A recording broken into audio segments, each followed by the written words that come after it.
There are 10 Republican House members who voted to impeach.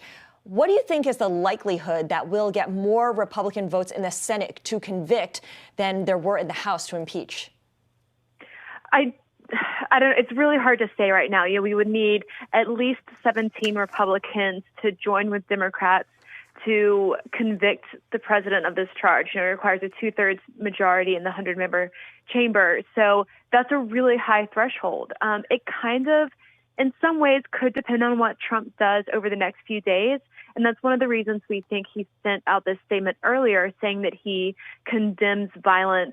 Trump said that he wants no violence. He wants all Americans to be peaceful. And that was kind of seen as a way to signal to Republicans that he's not going to continue to incite further violence as we prepare for the inauguration next week. Yeah, he says that, but then he also showed up the other day and said that he felt his remarks last Wednesday were totally appropriate as well.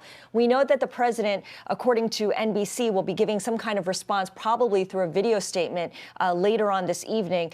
Have we heard anything else from the White House? Have we heard from Mike Pence, for instance? Have we heard from Jared Kushner? Or is there any reporting from anyone inside the Oval Office on what's going on at the White House? Yeah, the big question now is how and if the president will present a defense. His defense team in his last impeachment was led by Alan Dershowitz, and who has indicated that he would be willing to work with the president this time around as well. But we don't have any kind of indication of what strategy the president will take or how he'll assemble his legal team to defend him.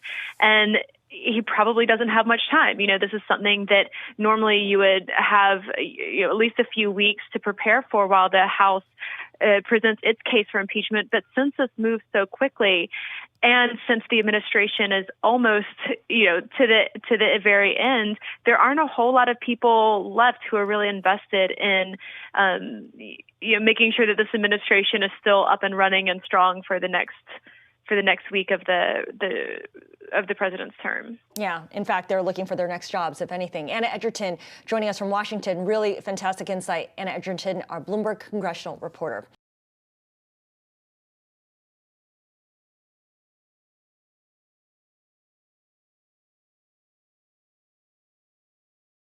The biggest stories the moment they happen from around the globe. Subscribe to Bloomberg Quick Take now for insight in an instant.